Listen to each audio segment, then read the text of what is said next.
छत्तीसगढ़ के एंशियंट और medieval history मतलब ऐतिहासिक और मध्यकालीन, ये दोनों का प्रॉपरली कहीं पे वीडियो है नहीं। पूरा मैंने यूट्यूब में देखा तो मैंने सोचा कि एक वीडियो इसमें बनाया जाए जिसमें पूरा एंशियंट और आपका मध्यकालीन ये सब कवर्ड हो जाए। और ये इस पैटर्न में मैंने बनाया है जिससे Hindi medium as well as English medium दोनों को लाभ होगा। दोनों आराम से इसमें पढ़ सकेंगे। मैं खुद इंग्लिश मीडियम से हूँ तो मुझे भी कई बार दिक्कतें हुई कि मैं कैसे समझूँ हिस्ट्री को, कैसे समझूँ और भी चीज़ों को, क्योंकि ज़्यादातर जितना भी कोर्स मटेरियल है, जितना भी स्टडी मटेरियल हमें मिलता है, सब हिंदी मीडियम में मिलता है। कुछ ही बुक स्टोर्स मिलता है जहाँ पे इंग्लिश मीडियम में। तो ये एक प्रयास है मेरा कि जिसके थ्रू मैं हिंदी मीडियम और इंग्लिश मीडियम के बीच की इस बाधा को, इस ब्रिज को मैं दूर कर सकूं और एक प्रॉपर वीडियो प्रेजेंटेशन सामने रख सकूं जिसके थ्रू आपको याद हो सके। तो हम इस मास्टर क्लास में, इसका नाम मैंने मास्टर क्लास दिया है, इस मास्टर क्लास में छत्तीसगढ़ की हिस्ट्री जिसमें एंशियन और मध्यकालीन, एंशियन एंड मिडिवल दोनों मैंने बताया है। और इसके लिए मैंने एक पर्टिकुलर शीट लिया, प्रॉपरली जो ड्राइंग शीट हम बचपन यूज़ करते थे वैसा ड्राइंग शीट लिया और उसके ऊपर मैंने पूरा टाइमलाइन, टाइमलाइन मतलब होता है किस चीज़ के बाद क्या चीज़ हुई, that is what timeline is, right. उस टाइमलाइन के मुताबिक कौन सी डायनेस्टी मतलब कौन सा वंश कब आया और किस टाइम पीरियड में कौन सी खास जगह है, कौन सी खास प्लेसेस हैं, वो सब चीज़ों को क्या चीज़ें हुई, किस तरह से चीज़ें इंटर रिलेटेड, सब मैंने यहाँ पे दिखाने की कोशिश की, जैसे कि आप यहाँ पे देख सकते हैं, us you can see. Alright, अब हम शुरुआत करते हैं सबसे पहले स्टोन एज से। स्टोन एज मतलब कि पाषाण काल, ठीक है। पाषाण काल में अर्ली स्टोन एज यानी कि पूर्व पाषाण काल में सिंघनपुर की गुफाओं में आप देख सकते हैं उसके कुछ ना कुछ आपको अंश वहाँ मिलते हैं। देन फिर आपका आता है mid stone age, that means मध्य पाषाण काल। इसमें काबरा पहाड़ जो रायगढ़ के, तो रायगढ़ बहुत ही ज़्यादा इंपॉर्टेंट रहा है पाषाण काल के पॉइंट ऑफ व्यू से। सिंगनपुर हो गया, काबरा केव्स हो गया, बारगांव हो गया, तो ये सारी चीज़ें जो है ये रायगढ़ में है ना। तो रायगढ़ बहुत ही ज़्यादा इंपॉर्टेंट हो जाता है अगर पाषाण काल की हम बात करें तो, ठीक है। फिर आता है post stone age, that means उत्तर पाषाण काल।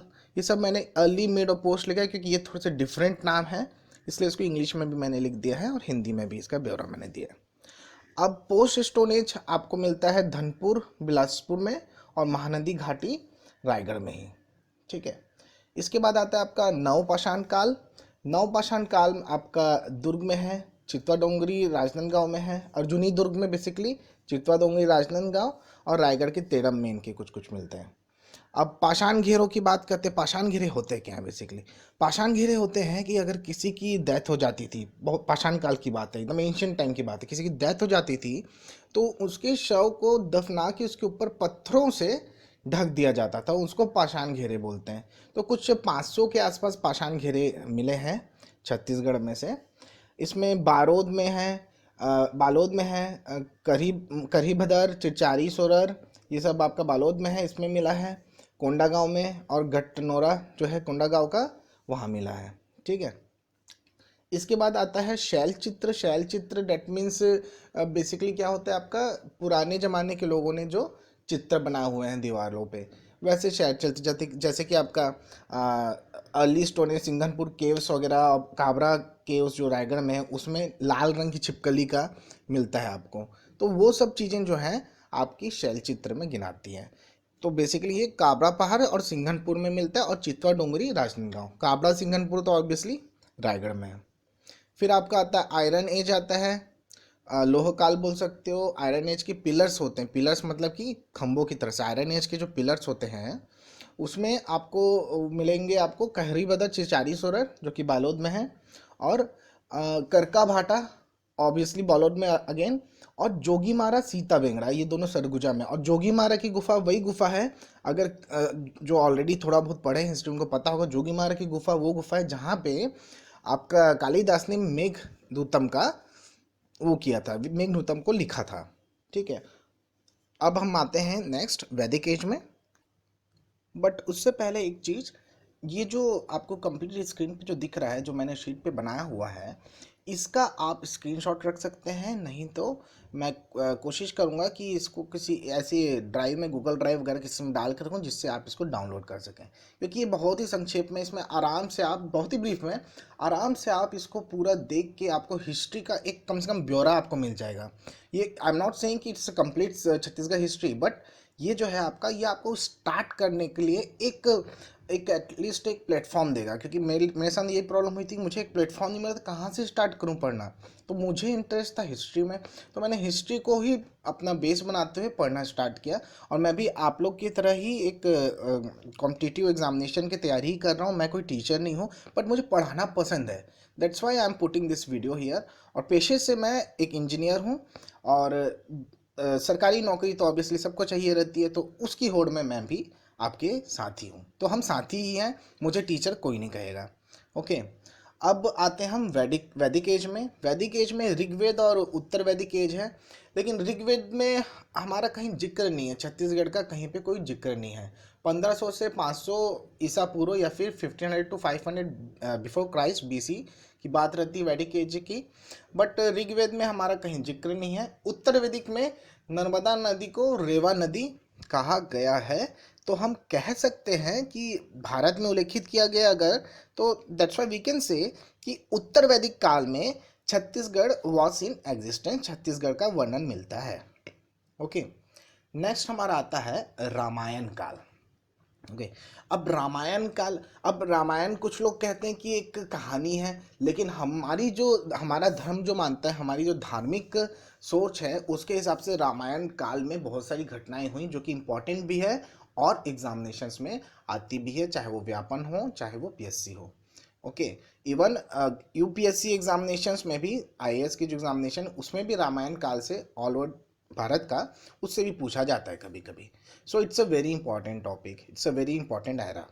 सो रामायण काल में, इस काल में सबसे पहले चीज है कि छत्तीसगढ़ को दक्षिण कौशल बोला जाता था, और बस्तर को दंडकारण्य बोला जाता था। ओके, छत्तीसगढ़ दो भाग में है, मान के चलिए। अभी जैसे पुराने टाइम का बात करें तो दो भाग में ही सोचिए, अभी जाके मिला हुआ है। ठीक है, तो आपका जो छत्तीसगढ़ वाला एरिया अगर मैं बात कर रहा हूँ, तो आपका ये महानदी बेसिन और ऊपर का सरगुजा, ये सब चीज़ों को मिला लो तो ये आपका छत्तीसगढ़ हो गया, और नीचे बस्तर वाला एरिया अलग है।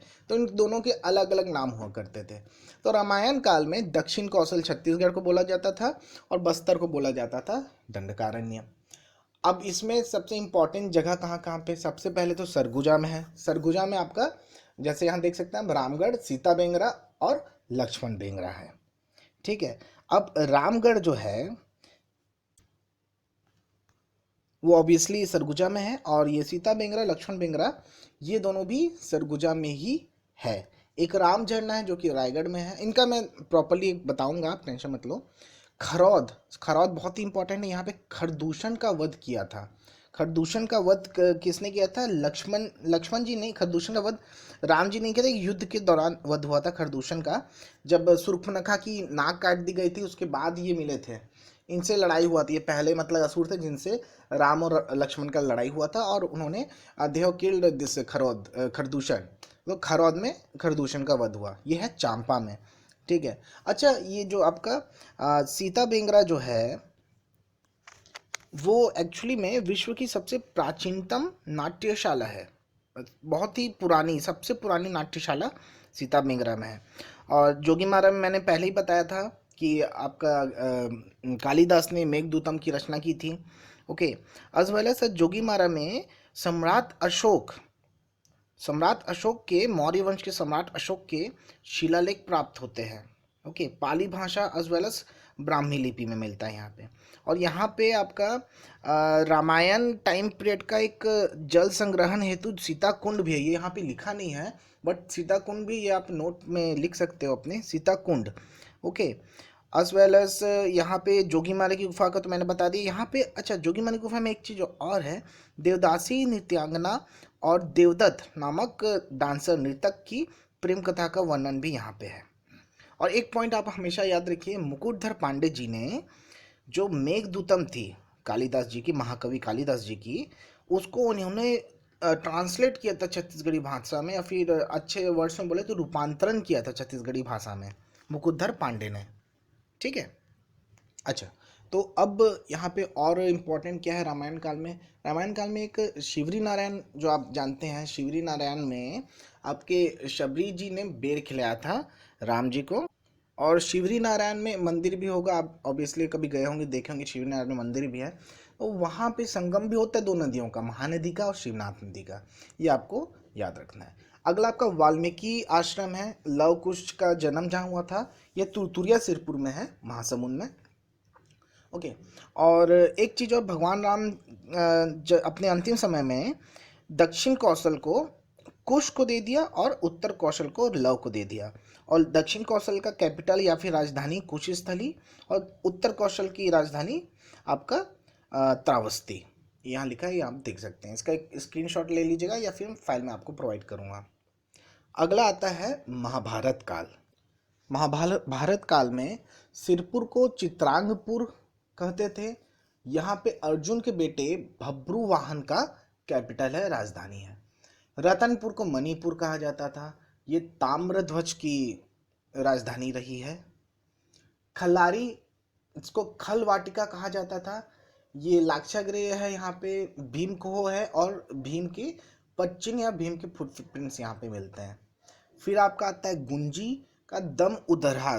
गुंजी को दम उदरहा नाम से बुलाया जाता था महाभारत काल में, यहाँ ऋषभ देव जी की जानकारी मिलती है।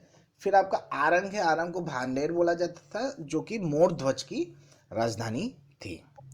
अच्छा, और ऋषभ देव जो गुंजी का जो है, ऋषभ देव जी जो है वो बेसिकली जैन धर्म के सबसे पहले ऋषि मुनि, जैन धर्म के ऋषभ देव की जानकारी, सबसे पहली जानकारी गुंजी दमोदरा में, जो कि जांजगीर चांपा में, वहां से मिली थी। तो ये महाभारत काल से ही आप लेके चल सकते हैं, ऋषभ देव को महाभारत काल से ही लेके आप समझते हुए चल सकते हैं। ठीक है। इसके बाद आता है महाजनपद एरा। महाजनपद एरा जो है, महाजनपद पीरियड जो है या फिर महाजनपद काल जो है, ये भारत इतिहास का वह काल है जो कि बहुत ही महत्वपूर्ण है। क्यों? क्योंकि भारत का व्यवस्थित, मतलब कि प्रॉपरली ऑर्गेनाइज्ड हिस्ट्री मिलना हमको चालू हो जाता है महाजनपद टाइम पीरियड से। प्रॉपर मतलब मिलना, कुछ तो कुछ अभिलेख मिलने चालू हुए, कुछ सूचनाएं मिलने चालू हुई, ये महाजनपद टाइम पीरियड से है। पहले का रामायण महाभारत का ऐसा है कि हाँ ऐसा था, इस तरह से था, इस तरह से हुआ, ऐसा हो भी सकता है। मैं किसी की भावनाओं को खेद नहीं पहुंचाना चाहता, लेकिन मेरे हिसाब से हो भी सकता है और नहीं भी हो सकता है। लेकिन महाजनपद एरा के स्टार्टिंग से ही हमको ठोस जानकारी की, हाँ सबूत के साथ, जो बोलते हैं ना सबूत के साथ जानकारी मिलनी चालू हो गई है महाजनपद टाइम पर से। ये है आपका 6वीं शताब्दी बिफोर क्राइस्ट या फिर ईसा पूर्व, 600 साल ईसा पूर्व से हमको सारी जानकारी मिलनी चालू हो गई हमारे छत्तीसगढ़ से रिलेटेड। तो सबसे पहले सबसे महत्वपूर्ण जानकारी, सबसे इम्पोर्टेंट जानकारी ये थी कि 16 महाजनपदों में पूरे भारत को बांटा गया था, और छत्तीसगढ़ उस वक्त में एक जनपद था जिसको बोलते थे चेदी महाजनपद। यहीं से चेदीसगढ़, चेदीसगढ़ वाला वर्ड निकला था उसी वक्त का महाजनपद पीरियड के। इसी से माना जाता है कि छत्तीसगढ़ भी वर्ड इसी चेदी महाजनपद या चेदीसगढ़ से छत्तीसगढ़ वर्ड निकल के आया है। और ये है हीरालाल जी के अनुसार, ये याद रखिए, हीरालाल जी के अनुसार ही महाजनपद काल में छत्तीसगढ़ चेदी महाजनपद के अंतर्गत आता था, और कालांतर में यही चेदीसगढ़ से अपभ्रंश होके छत्तीसगढ़ बना। ये हीरालाल जी के अनुसार है, ये याद रखिएगा। इसके बाद आता है नंद मौर्यन काल या फिर मौर्य पीरियड भी आप कह सकते हैं। इस पीरियड में सबसे बहुत ही इम्पोर्टेंट राजा जो कि अशोक, सम्राट अशोक रह चुके हैं इसी टाइम पीरियड के। और अशोक जी का हृदय परिवर्तन हुआ था, मतलब कि हार्ट चेंज हुआ था आफ्टर कलिंग वॉर, कलिंगा के युद्ध के बाद में उनका हृदय परिवर्तन हुआ था। ये सभी लोग जानते हैं, बहुत लोग जानते हैं, सब लोग ही जानते हैं, लेकिन फिर मैं बता रहा हूँ, शायद कुछ लोग नहीं जानते हो, इसलिए हृदय परिवर्तन होने के बाद उन्होंने बौद्ध धर्म को अपना लिया था। ठीक है। अभी इस टाइम पीरियड के, मौर्यन पीरियड का जो टाइम ड्यूरेशन है वो आपका 323 से 187, 323 टू 187 BC बिफोर क्राइस्ट या फिर ईसा पूर्व। ठीक है। इनकी राजधानी, अच्छा राजधानियों का भी देखिए, मैंने यहाँ पे एक स्टार जैसा बनाया हुआ है, ये शेप जो आप देख रहे हैं स्टार जैसा शेप, आप जहाँ भी देखें तो आप समझ जाइएगा कि इस पूरे शीट में जहाँ भी देखें आप समझ जाइएगा कि वो राजधानी या फिर कैपिटल को मैं दर्शा रहा हूँ। ओके, उसको डिपिक्ट करने के लिए है। नाउ अभी मौर्यन पीरियड में जो सिक्के, मौर्यन पीरियड के सिक्के जो मिले हैं वो अकलतरा, ठठारी जो कि चांपा में है, और बारगांव रायगढ़ से, यहाँ से सिक्के में। अच्छा, रायगढ़ से सिक्के भी बड़े मिले हैं, मतलब पाषाण काल की चीज़ें तो मिली ही मिली हैं। पाषाण काल के शैलचित्र तो कबरा और सिंगारपुर मिला ही मिला है। उसके अलावा कि बहुत सारे टाइम पे बहुत सारे राजाओं के सिक्कों की आप बात करेंगे तो रायगढ़ से बहुत सारे प्राप्त हुए, ये आप ध्यान रखिएगा, ठीक है। अच्छा, अब मौर्यन पीरियड में ही इसी काल में ह्योंग सॉन्ग की रचना सी यू की में मिलता है। इस काल का जो वर्णन है वो ह्योंग सॉन्ग की रचना सी यू की में मिलता है, जिसमें छत्तीसगढ़ को उन्होंने बोला था किया सलो, ठीक है। ह्योंग सॉन्ग आए थे, बाहर फॉरेन के यात्री थे, वो आए थे छत्तीसगढ़ साइड में, तो उन्होंने लिखा था सी यू की में, ठीक है। अब जोगीमारा केव्स तो मैंने बताया था, ये यहाँ पे भी मिलता है। क्या मिलता है यहाँ पे अशोक जी के पाली और ब्राह्मी स्क्रिप्ट्स मिलते हैं, ठीक है। अच्छा, एक बहुत ही इंपॉर्टेंट बात ये है कि प्राचीन छत्तीसगढ़ के उत्तरी मतलब कि नॉर्थ वाले हिस्से का मौर्य लोग के अंतर्गत था कि नहीं, मौर्य साम्राज्य का हिस्सा था कि नहीं, इस बात की पुष्टि अशोक के जो कलिंग शिलालेख है उससे नहीं होती है, ठीक है। तो इस और बट लेकिन मध्य एवं दक्षिण छत्तीसगढ़, मिडिल और साउथ छत्तीसगढ़ का कलिंग विजय के पश्चात मौर्य समाज का वो अंग बना, इस चीज़ की जानकारी हमें मिलती है, ठीक है। ये कलिंग शिलालेख में मिलती है। तो मौर्यों के सबसे पहले राजा तो हो गए आपके चंद्रगुप्त मौर्य। बहुत सारी स्टोरीज आपने पढ़ी होंगी, और बहुत लोग तो सीरियल्स भी देखते होंगे चंद्रगुप्त मौर्य का, तो ये आपको आराम से क्लियर होगा। और लास्ट जो है वो है वृद्धरस्त, ठीक है। इसके बाद आता है सातवाहन वंश। इनका जो वो था कैपिटल था वो प्रतिष्ठान था, जो कि महाराष्ट्र में था उस वक्त में, अभी भी महाराष्ट्र में ही है। यहाँ पे इन्होंने 5 मंजिला संघाराम बनाया था बौद्ध भिक्षु नागार्जुन के लिए। यहाँ के दो खास राजा सातवाहन पीरियड के, सातवाहन वंश के दो खास राजा रह चुके हैं, राजा अपिलक और राजा वरदक्षिणी। तो राजा अपिलक की जो मुद्राएं हैं, बोलोगे ना मुद्राएं, कॉइन्स को क्या बोलते हैं, मुद्रा ही बोलते हैं, ठीक है। तो उनके जो कॉइन्स हैं वो हमें मिलते हैं मल्हार में और बालपुर में। मल्हार बिलासपुर में है, ठीक है, और बालपुर जांजगीर चांपा में। अच्छा, मल्हार किसने बसाया था, ये सब चीज़ें आगे के वंशों में आएगी, वो आप समझ जाओगे, वो कोरिलेट आप कर लोगे, ठीक है। अच्छा, इस शीट में आप देखेंगे तो कहीं कहीं पे आपको दिखेगा कि ब्लू कलर की लाइंस बनी हुई हैं, ये रिलेशंस दिखाने के बीच में है। क्योंकि अगर हिस्ट्री को आप किसी एक चीज़ को दूसरे से रिलेट करके जब तक नहीं पढ़ेंगे तो आप समझ नहीं पाएंगे, रट्टा मारने का कोई मतलब नहीं है। आपको रिलेशन खोजना है, पहले पढ़ते जाइए पढ़ते जाइए पढ़ते जाइए, ठीक है। पूरा हिस्ट्री पढ़ दीजिए, कुछ समझ नहीं आया, लेकिन आपको उसमें एक चीज़ समझ में आएगी, ये चीज़ रिलेटेड है दूसरी चीज़ से। जैसे कि मान लीजिए प्रयाग प्रशस्ति में समुद्रगुप्त ने महेंद्र सेन को और व्यागराज दोनों को हराया था, ये प्रयाग प्रशस्ति में लिखा हुआ है। तो यहाँ से आप समझ गए कि गुप्त डायनेस्टी, वाकाटक डायनेस्टी, और ये सब मैं बताऊंगा, टेंशन मत लीजिए। गुप्त डायनेस्टी, वाकाटक डायनेस्टी, नल डायनेस्टी, तीनों इंटरलिंक्ड है कहीं ना कहीं से, यानी कि ये समकालीन हुए क्योंकि एक दूसरे को हराए वाले हिसाब है। तो इस तरह से आपको कोई ना कोई लिंक मिलता है और हिस्ट्री को आप चुटकी में समझने लग जाते हैं, ठीक है। तो अभी हमारा बात सतवाहन पीरियड का हो रहा है, जहाँ पे मुद्राओं की बात हो रही थी। दो राजा मैंने बताया, राजा अपिलक और राजा वरदत्त श्री, ये दोनों बहुत ही इंपॉर्टेंट हैं। राजा वरदत्त श्री के बारे में जानकारी हमको मिलता है गुंजी शिलालेख से, ठीक है। गुंजी शिलालेख से इनकी जानकारी हमें मिलती है। अब गुंजी कहाँ था आपको याद कीजिए, गुंजी मतलब कि ऋषभ देव की जानकारी भी यहीं से मिली थी हमें। कहाँ का, महाभारत काल की बात कर रहे हैं। गुंजी को बोलते थे दम उधर रहा, ठीक है, वहां से ऋषभ देव की जानकारी मिली थी। वही गुंजी शिलालेख, गुंजी नाम से आप समझ लीजिए, ये हुआ इंटरलिंक एक और। यहाँ पे मैंने शीट में नहीं किया है इंटरलिंक, बट ये आप खुद से करके देख सकते हैं। अभी हम बताते जाएं तो कुछ चीज़ें और इंटरलिंक होंगी, तो उससे और चीज़ें समझ में आएंगी, मुझे भी समझ में आएगी, आप लोग को भी समझ में आएंगी। यही है हिस्ट्री। आप जितने बार इसको जब भी नया पढ़ते हो, ऐसा नहीं कि हिस्ट्री एक बार लिख दिया गया है, एक बार आप पढ़ लिया तो उतनी चीज़ें, जितने बार पढ़ते जाओगे उतने बार आपको नई चीज़ें आपके समक्ष आती जाती हैं, और यही चीज़ है जिसकी वजह से इंटरेस्ट आने लगता है सब्जेक्ट में। अदरवाइज इंटरेस्ट नहीं आता है, हिस्ट्री सबको बोरिंग लगता है, ठीक है। अब इसके अलावा सातवाहन वंश में स्तंभ लेख मिले हैं, ठीक है, और जिसको काष्ठ स्तंभ भी बोलते हैं, वुडन पिलर्स, ओके। ये किरारी में मिला है, जांजगीर चांपा में 1921 में मिला था, ठीक है। और इसको मेरे ख्याल से इसको महंत घासीदास म्यूजियम रायपुर में इसे रखा गया है।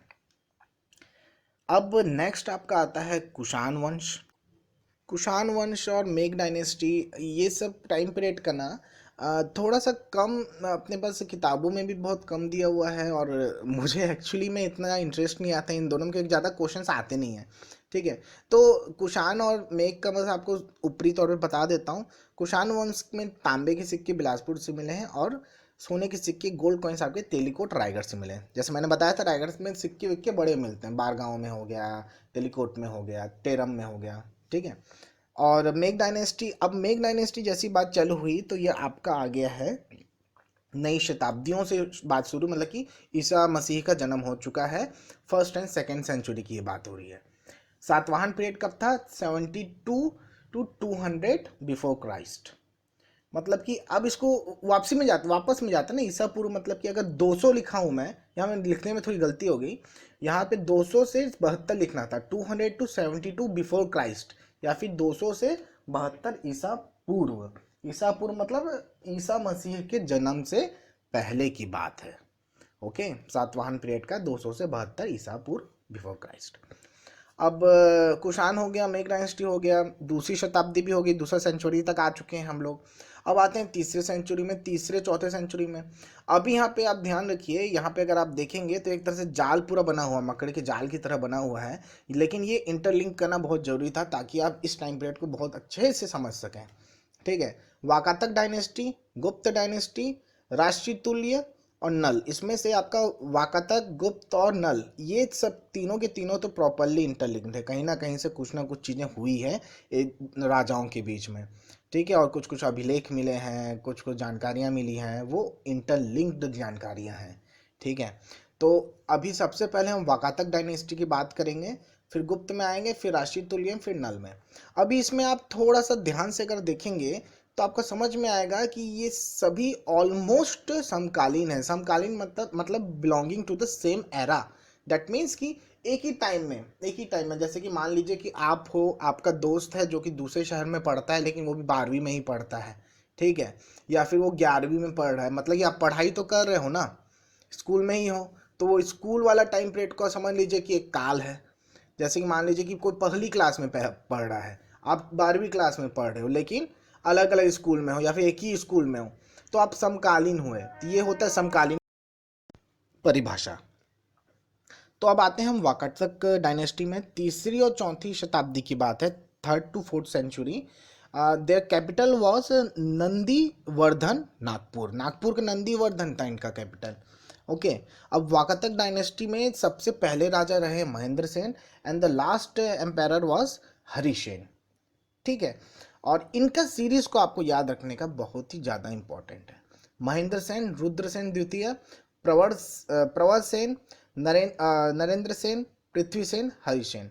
तो महेंद्र, रुद्र, प्रवर, नरेंद्र, पृथ्वी, हरि। तो इसको एक शॉर्टकट में आप ऐसा याद कर सकते हो, ऊपर मैंने लिखा भी हुआ है, MRP एन पृथ्वी हरि, या फिर MRP ना पृथ्वी हरि। इस तरह से आप याद रख सकते हो। MRP मतलब मैक्सिमम रिटेल प्राइस को ही आप समझ लीजिए।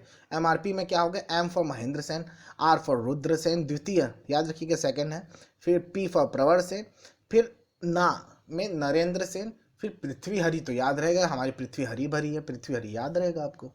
ठीक है, तो महेंद्र, रुद्र, प्रवर, नरेंद्र, पृथ्वी, हरि।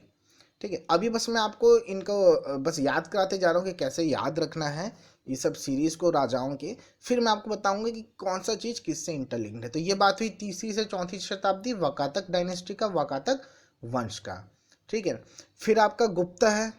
गुप्त पीरियड में आपका है समुद्रगुप्त, रामगुप्त, चंद्रगुप्त द्वितीय, कुमारगुप्त, भानुगुप्त।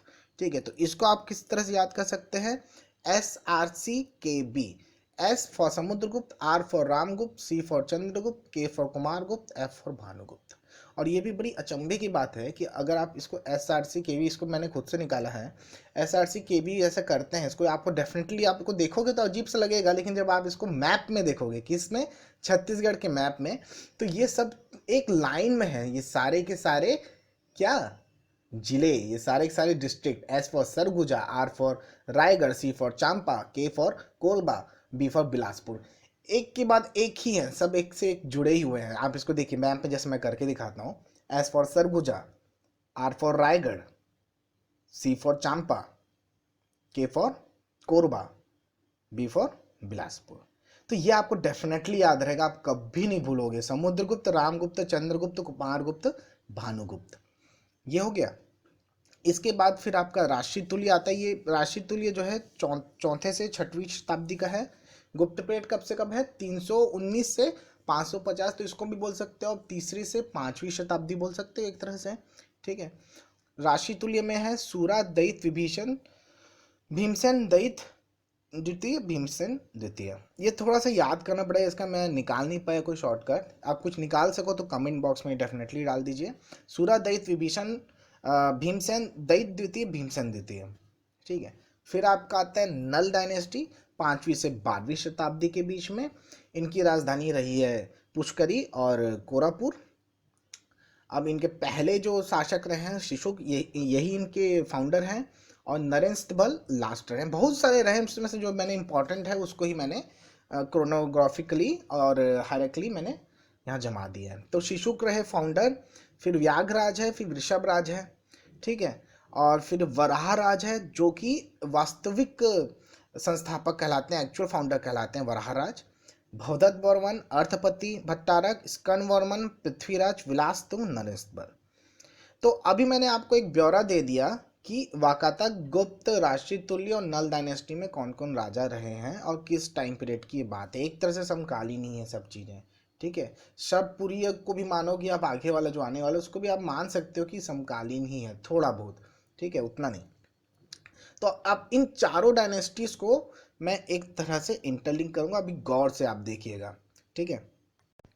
अच्छा, हरिसेन जी जो कि वाकातक डायनेस्टी के, वाकातक वंश के लास्ट राजा थे, उनकी प्रयाग प्रशस्ति में लिखा हुआ है कि समुद्रगुप्त ने महेंद्र सेन जी को और नल डायनेस्टी के व्याघराज जी को हराया। ये इसमें क्लियरली लिखा हुआ है, ठीक है। इसके अलावा चंद्रगुप्त द्वितीय, चंद्रगुप्त सेकंड की बेटी प्रभावती से रुद्रसेन जो कि, अच्छा चंद्रगुप्त कहाँ के? गुप्त के हैं, तो रुद्रसेन द्वितीय जो कि वाकातक डायनेस्टी के, उन्होंने शादी किया था। तो ये इस तरह से डायनेस्टीज इंटरलिंक हुई।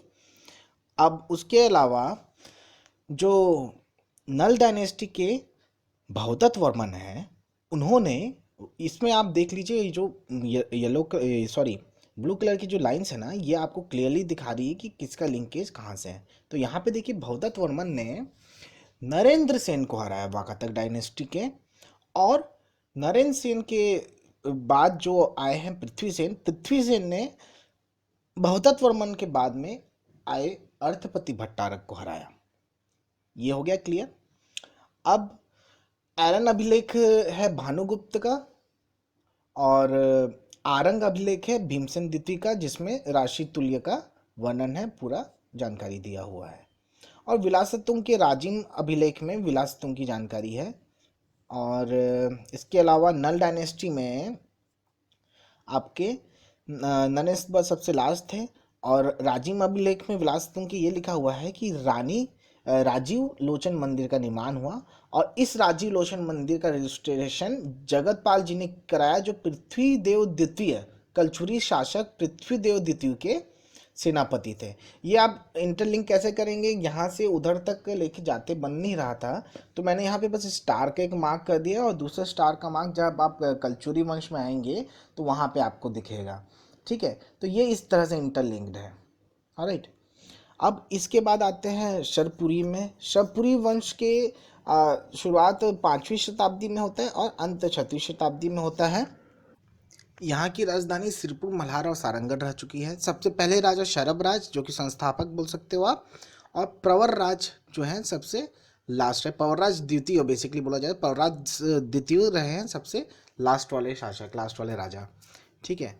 अब शरभराज ने अपनी राजधानी शरभपुर बनाई, फिर उनके बेटे आए प्रसन्नमात्र, और फिर प्रसन्नमात्र के बाद में जयराज आए हैं। जयराज ने मल्हार को राजधानी बनाई। फिर प्रवरराज प्रथम आए, इन्होंने सिरपुर को राजधानी बनाई। फिर सुदेवराज आए, फिर प्रवरराज द्वितीय आए। अब इसमें एक बहुत ही दिलचस्प कहानी है। सुदेवराज के जो सामंत थे इंद्रबल, उन्होंने उनके ही बेटे मतलब कि सुदेवराज के बेटे प्रवरराज द्वितीय का वध किया, प्रवरराज द्वितीय को मार दिया, और उसके बाद में उन्होंने शादी की राजकुमारी लोक प्रकाशा से, जो नलवंशी थी। उसके बाद उन्होंने पांडु वंश की नींव रखी। अच्छा, शरपुरी वंश की और कुछ बातें मैं आपको खास बातें बता देता हूँ। मल्हार ताम्रपत्र के अनुसार जयराज जी ने दुर्ग शहर को बसाया था। एक पॉइंट ये हो गया। दूसरा पॉइंट ये हो गया, जो शरपुरी वंश के संस्थापक हैं शरभराज, जो मैंने ये बताया आपको, इस बात का पुष्टि होता है एरन अभिलेख से। किससे होता है? एरन अभिलेख। किसका था वो? भानुगुप्त जी का। देखिए हमें, मैंने यहाँ पे सर्कल का निशान बनाया, एक सर्कल का निशान यहाँ पे एरन अभिलेख के पास भी बनाया, मतलब ये दोनों भी इंटरलिंक्ड हैं, क्योंकि इनको मैं लिंक करता तो यहाँ पे बहुत ज़्यादा मकड़ी की जाला की तरह दिखता। ओके, सो अब यहाँ से समझ में आता है कि भानुगुप्त के एरन अभिलेख में शरभराज जी का जिक्र किया गया है। So basically they are interlinked. Again उसके बाद फिर आपकी बात करते हैं हम आगे। प्रवरराज द्वितीय के सामंत इंद्रबल ने सुदेवराज के पुत्र प्रवरराज द्वितीय की हत्या की, ये मैंने बता दिया था। ठीक है, इसके अलावा सबसे मेन चीज़ ये है, ये इसकी 3 राजधानी रह चुकी है शरभपुरी वंशों की।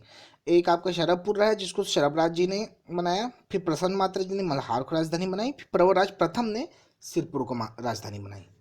ठीक है, अगला हम आते हैं सोमवंश में। सोमवंश भी बोलते हैं इनको, पांडु वंश भी बोलते हैं। सोम और पांडु एक जैसा ही है, मान के चलिए आप। यहाँ पे आगे भी मैंने एक सोम डायनेस्टी अलग से लिखा हुआ है, वही उसकी शाखाओं की तरह है। कांकेर सोम हो गए आपके, मैकाल के सोम हो गए, उड़ीसा सोम हो गए, ये सब लिखा हुआ। ये हायरार्की में कहीं बीच में बैठ रहा था, इसलिए मैंने आगे में लिख दिया है। ठीक है, और मैं again I am repeating my self, ये ऐसा नहीं है कि इसमें जो मैंने लिखा हुआ है एग्जैक्टली सेम हो सकता है, एग्जैक्टली सही हो, तो इसके लिए मैं कुछ कह नहीं सकता हूँ। थोड़ी गलतियाँ हो सकती हैं, उसके लिए मुझे माफ़ कीजिएगा। और अगर आपको कहीं पे कुछ लगता है कि इसे चेंज करना चाहिए या फिर कुछ गलत है, तो आप कमेंट में डेफिनेटली लिखिए कि सर ये गलत है। सर तो मत भूलिएगा कि ये गलत है भाई, लिख दीजिए नीचे में।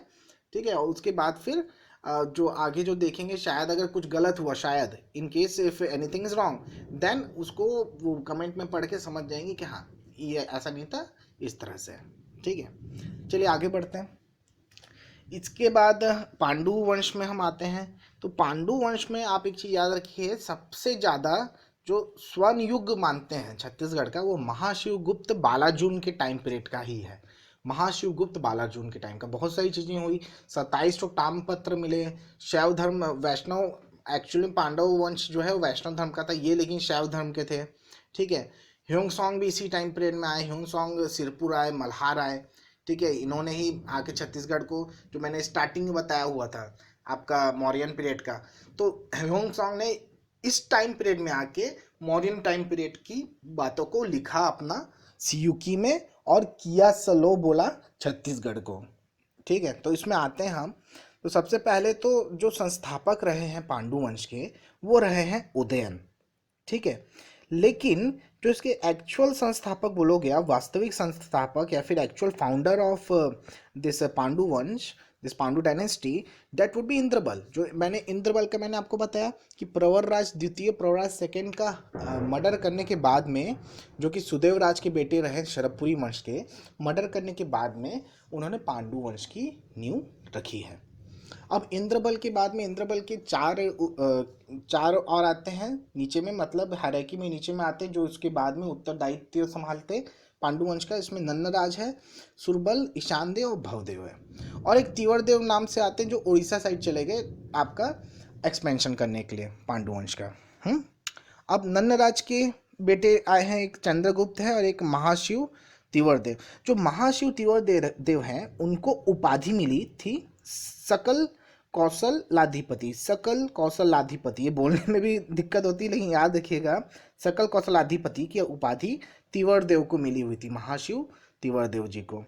ठीक है, उसके बाद चंद्रगुप्त के बेटे हर्षगुप्त की बहुत ही इंपॉर्टेंट कहानी रही है। हर्षगुप्त जी ने मौखरी वंश के राजा सूर्यवर्मा की बेटी रानी वसाता से शादी किया था, और रानी वसाता ने एक मंदिर बनवाया, एक लक्ष्मण मंदिर बनवाया।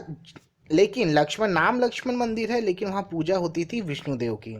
ठीक है, ये लाल ईंटों से निर्मित है, गुप्तकालीन का श्रेष्ठ उदाहरण है ये। ठीक है, ये विष्णु भगवान का मंदिर, ये चीज़ याद रखिएगा, ये बहुत बार पूछा जाता है। हर्षगुप्त ने मौखरी वंश राजा सूर्यवर्मा की बेटी रानी वसाटा से शादी किया और रानी वसाटा ने हर्षगुप्त की याद में लक्ष्मण मंदिर बनाया जहाँ पे विष्णु जी की पूजा होती है, जहाँ पे लाल ईंट से बनी हुई है। तो यहाँ पे लिखा हुआ है Lakshman Mandir equal to Vishnu equal to लाल ईंट, तो इस तरह से आप करके याद कर सकते हो। ठीक है, और इसमें और कुछ खास चीज़ें तो देखता हूँ एक बार।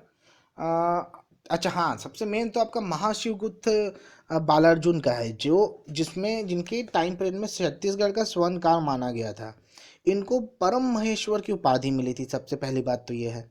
और दूसरा चीज़ ये है कि सबसे ज़्यादा टाइम पीरियड तक शासन इनका ही रहा था। ये टाइम पीरियड आप देखिए, ये है 595 टू 655, मतलब कि 5वीं शताब्दी के अंत से 6वीं शताब्दी के बीच तक 60 साल का इनका रहा। 595 टू 655 एडी तक इनका शासन रहा। अच्छा, ह्योंग सॉन्ग जो आए थे इन्हीं के शासन में आए थे, और उसका टाइम पीरियड था 639 ईस्वी या फिर 639 एडी। ठीक है, और भी खास चीज़ें हैं इसमें। इसमें सबसे खास चीज़ ये है कि जो महारानी वसाटा देवी का मैं बता रहा था पहले, हर्षगुप्त की याद में जिन्होंने मंदिर बनाया था, ये चीज़ तो मंदिर बनाया तो इन्होंने था, लेकिन उसका पूर्ण इन्होंने किया था महाशिवगुप्त बालार्जुन ने। शुरुआत की थी बनाने में वसाता देवी ने, और उसके बाद महाशिवगुप्त बालार्जुन जी ने उसको कंप्लीट किया, पूर्ण रूप से बनाया। ठीक है, एक बहुत ही खास चीज़ है इस टाइम पीरियड का, महाशिवगुप्त बालार्जुन के टाइम पीरियड का एक भी सिक्का प्राप्त नहीं हुआ है, सभी ताम्रपत्र, 27 ताम्रपत्र थे। अब एक ऐहोल प्रशिष्टि करके भी है, जो कि पुलकेशिन द्वितीय के अनुसार है। उसमें लिखा था कि महाशिवगुप्त ने पुलकेशिन द्वितीय की अधीनता स्वीकार की थी। इसकी पूरी पुख्ता सबूत नहीं है, कोई प्रॉपर इसका प्रूफ नहीं है, एविडेंस नहीं है, बट ऐसे बोला जाता है कि इसके किसके द्वारा, पुलकेशिन द्वितीय के ऐहोल प्रशिष्टि में। ठीक है, नेक्स्ट आते हैं बाण डायनेस्टी में।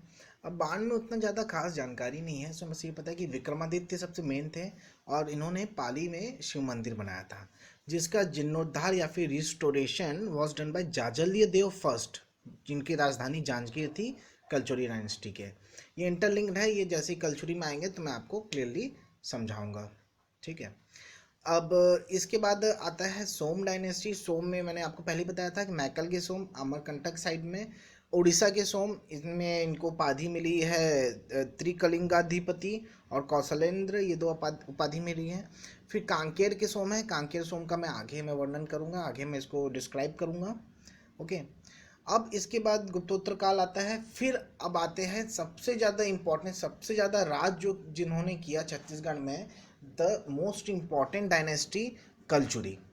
तो कलचुरी के दो शाखाएं हैं, एक रतनपुर है और एक रायपुर कलचुरी है। ये मैं आपको प्रॉपरली एक एक करके समझाता हूँ।